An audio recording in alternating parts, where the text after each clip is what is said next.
Welcome back student स्वागत करुच्ची Bharti classes को मु आपण मानकर सागर सर दशम श्रेणी पिला मानकर भूगोल बहिर द्वितीय अध्यायर प्रथम पाठ टोटाल पिला माने द्वितीय अध्याय केतेटा चैप्टर अच्छी दुईटा चैप्टर अच्छी गोटे अरण्य संबल आ गोटे हूँ वन्यप्राणी संबल। तेबे यही वीडियो माध्यम आम अरण्य संबल जो अभ्यास कार्यर प्रश्न उत्तर अच्छे आम से गुड़ाक आलोचना करवा। तो वीडियो टी आरंभ शेष पर्यंत निहाती भाव जोड़ी होकर रहिबे। तो जदि चैनल को आपण मैंने सब्सक्राइब करना सर्वप्रथम चैनल को सब्सक्राइब करनी एंड निज सांग मान सहित वीडियो को शेयर कर दिंतु। ओके, तो चलते आम सीधा सड़क क्वेश्चन आंसर सेक्शन को जीवा जहाँकि अरण्य संबल अंतर्भुक्त अभ्यास कार्यर। प्रथम प्रश्न पचारि निम्नलिखित प्रश्नर उत्तर दियो। ये टोटाल 5टा जाक प्रश्न पढ़ी नौची तापर आपण मान आंसर देखदेवी आंसर कहि। ओके, तो प्रथम प्रश्न कौन पचारि आश्रय वलय क्या कहुए। द्वितीय पचारि ऋतुकालीन स्थानांतरण कार्य कौन अटे। तृतीय पचारि प्राकृतिक अरण्य क्या कहुए। चतुर्थ बोरियल उद्भिद कहले तुम्हें कौन बुझ। पंचम यू क्योंठारे देखा जाए। तो चलतु यार आंसर गुड़िक भल भाव में बुझा। तो देखंतु पिला माने यार प्रथम प्रश्न पचारिथिला आश्रय वलय क्या कहुए। अति सहज प्रश्न। आश्रय वलय यही शब्द ही आपण मैंने उत्तर बुझी पार्थिबे कि विपद समय जे हमको आश्रय दिए सुरक्षा दिए एक सुरक्षा कवच भाव में रही है। और बेसिकली आम क्यों रिलेटेड क्वेश्चन टा पढ़ुचे समुद्र जुआर को लेकिन। तो चलते आंसर बुझीज अति सहज पढ़ा द्वारा कौन कही ना भारत में थिबा जुआरिया अरण्यर गछ गुड़िकर उच्चता प्राय 30 मीटर पर्यंत होता है। ओके, जुआरिया अरण्यर गछगुड़िक उच्चता प्राय केते होता है ना 30 मीटर पर्यंत होता है। यही अरण्यर काठ विशेष मूल्यवान न हेले हैं वातावर्त और उच्च जुआर पाई यही अरण्य एक प्रतिरोधक वलय बा आश्रय वलय परि कार्य करिଥାଏ। विशेषतः जितेबाला जुआर आसी था अधिक उच्च करके तो सी उच्च जुआर को बाधा सृष्टि करिଥାଏ कि यही जुआरिया अरण्य। तो से जुआरिया अरण्य को आम कही था आश्रय वलय। बुझीगला। द्वितीय प्रश्न आमको पचारिथिला ऋतुकालीन स्थानांतरण कार्य कौन अटे। तो चलतु बुझा। हिमालय पर्वतर उत्तर ढालू अंचल हिमरेखार निम्न शुष्क कंटा जातीय गुल्म उद्भिद देखा जाए। एठारे आल्पीय चारण भूमि मध्य सरल वर्गीय वृक्ष और हिमाच्छादित भूमि मध्य देखा जाए। विशेषतः पिरपंजाल पर्वत श्रेणी में यह विशेष भाव देखा जाए। एठारे गुज्जर माने ऋतुकालीन स्थानांतरण कार्य माध्यम पशुचारण करिथांती। ओके, एबे तृतीय प्रश्न को जीवा 1 नंबर 3 रे बा 1 नंबर ग रे कौन प्रश्न पचारिथिला प्राकृतिक अरण्य क्या कहुए। कौन सी अंचल मनुष्यर बिना साहाय्य भूपृष्ठ आपे आपे जन्मी वृद्धि पाई मृत्यु लाभ करुथिबा वृक्ष लता तृण और गुल्म इत्यादि को प्राकृतिक उद्भिद कहती। यही प्राकृतिक उद्भिद भरपूर हो रही अरण्य को प्राकृतिक अरण्य कहुए। बुझीगला।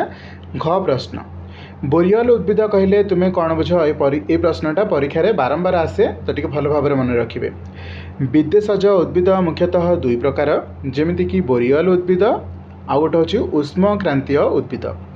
बोरियल उद्भिद विशेषतः सूच्यग्र पत्री सरल वर्गीय वृक्ष एवं यह हिमालय और उच्च पर्वत श्रेणी में देखा जाए जहाँ चीन और मध्य एशिया अंचल आसी। ओके, नेक्स्ट क्वेश्चन अच्छी 1 नंबर शेष प्रश्न यू क्योंठारे देखा जाए। उत्तर देखंतु हिमालय पर्वतमाला यू नामक उद्भिद देखा जाए। एगुड़िक वर्तमान विपदग्रस्त अटंती। यह एक औषधीय उद्भिद अटे। कौटी देखा जाए हिमालय पर्वतमाला। यहाँ हूँ गोटे औषधीय उद्भिद।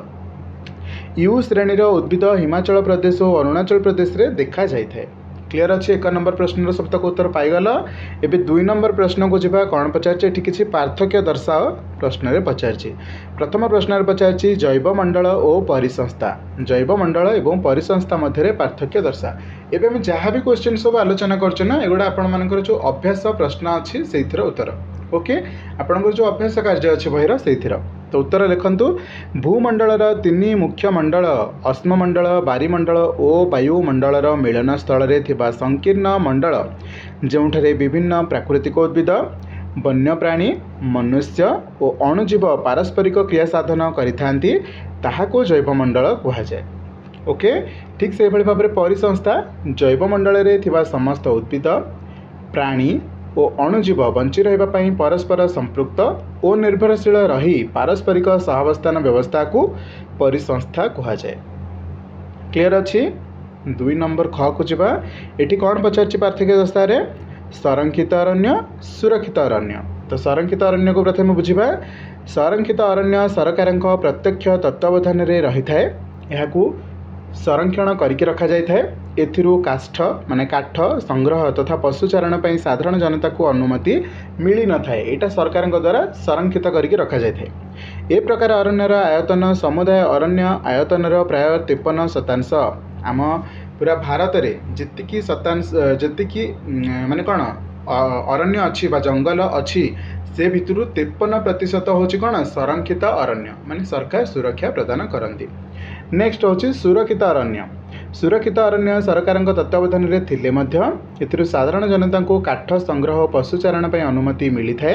सुरक्षित अरण्यर आयतन समुदाय अरण्य आयतन प्राय 29 भाग बा 29% बुझीपार। एवं परवर्ती प्रश्न को जा ग प्रश्न कौन पचार चिरहरित अरण्य और पर्णमोची अरण्य।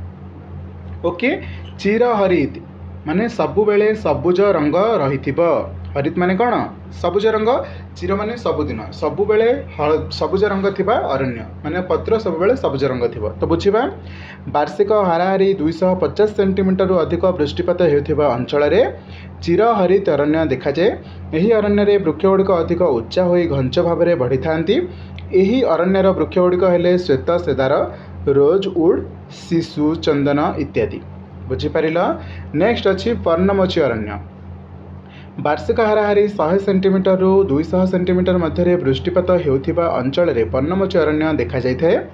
ए प्रकार अरण्य रे पत्र गुड़िक वर्षर एक निर्दिष्ट समय पत्र झड़ा दियंती तेणु यह पर्णमोची अरण्य कहुए। शाल चंदन सागवान कुरुम खैर महुल आदि वृक्ष ए प्रकार अरण्य रे देखा जाए। बुझीगला ये चिरहरित एवं पर्णमोची अरण्यर पार्थक्य दर्शा। नेक्स्ट आसला आमर सुंदरवन और क्षुद्र सुंदरवन। ओके तो चलते बुझा सुंदरवन कौन ना गंगा नदी और ब्रह्मपुत्र नदीर जुग्म त्रिकोण भूमि रे बहु परिमाण रे सुंदरी गछ थिबा जोगु एहाकु सुंदरवन कहुए। ओके क्षुद्र सुंदरवन कौन एक्चुअली सुंदरवन रे देखा जाउथिबा बाघ को सुंदरी बाघ बोली मध्य नामकरण करा जायथाय। क्षुद्र सुंदरवन ओडिशार महानदी ब्राह्मणी बैतरणीर मिश्रित त्रिकोणभूमि रे सुंदरी गछ परी हेन्ताल वृक्षर अरण्य देखा जाए। कोठी कोठी कहूँ ना ओडिशार महानदी ब्राह्मणी बैतरणीर मिश्रित त्रिकोणभूमि रे सुंदरी गछ परी हेन्ताल वृक्षर अरण्य देखा जाए। यहाकू हेन्ताल वन बा क्षुद्र सुंदरवन कहा जाए। बुझीपार कहार किसी डाउट ना ना। परवर्ती प्रश्न को जा 3 नंबर प्रश्न कौन पचार निम्नलिखित शब्दगुड़िकर अर्थ गोटे लेखाएं वाक्य प्रकाश कर। प्रथम प्रश्न पचार मुक्त अरण्य। मुक्त अरण्य माने कौन ना कौन सी प्रतिबंधक नथिबा अवर्गीकृत अरण्य को मुक्त अरण्य कहुए। क्लियर अच्छी। द्वितीय प्रश्न चीर उपक्रांतीय आर्द्र पाइन अरण्यर प्रधान वृक्ष को चीर कहुए। भल भाव मन रख परीक्षा आसूची उपक्रांतीय आर्द्र पाइन अरण्यर प्रधान वृक्ष को चीर कहुए। Next solas. सोलास क्या कहुए ना दक्षिण भारत में नातिशीतोष्ण पार्वत्य अंचल को अरण्य को स्थानीय भावे सोलास कहुए। दक्षिण भारत में नातिशीतोष्ण पार्वत्य अरण्य को स्थानीय भावे सोलास कहुए। बुझीगला। तो ये थिला आपण मानकर भूगोल बहिर द्वितीय अध्याय जो प्रथम पाठ अरण्य संबलर सबुतक अभ्यास प्रश्नोत्तर। आई होप आपण मानक वीडियो भल लगी। फिर भी मुझे कहि आपण मानकर जेहेतु बोर्ड एग्जाम आपण एतिकी क्वेश्चन आंसर सहित आपंकर यहाँ स्कूल रे टास्क दि जाए कि ट्यूशन टास्क दि जाए आप लिखि दियंती नोट खातार कि थे अधे पढ़ी दियंती। बट मु प्रिफर करेबी आपण मानक सजेस्ट करेबी कि आपण माने किसी एक्स्ट्रा क्वेश्चन प्रिपरेशन करंतु जमिति कि सैंपल पेपर्स रहा कि नोट्स रहा बही को भल भाव थरली पढ़ा द्वारा है कहीं ना कहूँ सबु प्रकार आपण माने प्रिपरेशन करंतु। बोथ ऑब्जेक्टिव को प्रिपरेशन करंतु एट द सेम टाइम आपण माने सब्जेक्टिव को प्रिपरेशन करंतु। देखिए आपण मानकर एग्जाम बहुत सुंदर जीव। आपणकर प्रत्येक सब्जेक्ट प्रत्येक चैप्टर जदि क्लियर अच्छी ताले आपणकर एग्जाम रे भल मार्क आसिबो। तो चलते आज वीडियो को मैं वाइंड अप करुच्ची। परवर्ती वीडियो क्यों चैप्टर बुझेबा कि तार क्वेश्चन आंसर करबा कि अभ्यास कार्य करबा निहाती भाव कमेंट सेक्शन में जनइबे। बाकी देखा नुआ video. Thank you so much. पिलामाने जीवा पूर्व चैनल को सब्सक्राइब करेंगे निज सांग मान सहित वीडियो को शेयर करदे। रही जय जगन्नाथ।